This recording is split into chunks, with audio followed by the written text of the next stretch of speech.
Dobrý den, basketbalisté Jiskry Kyjov předvádí v letošní sezóně velmi dobré výkony.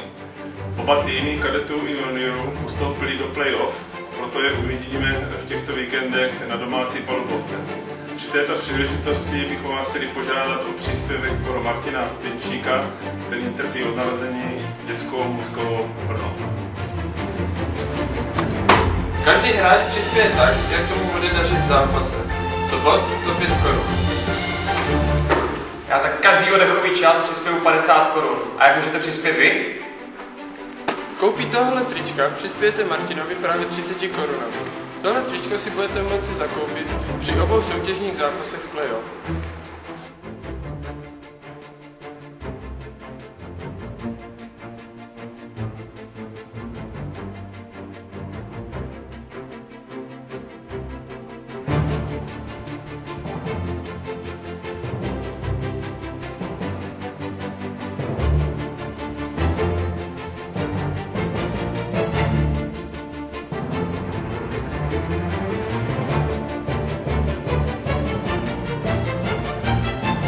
Těšíme se na vás.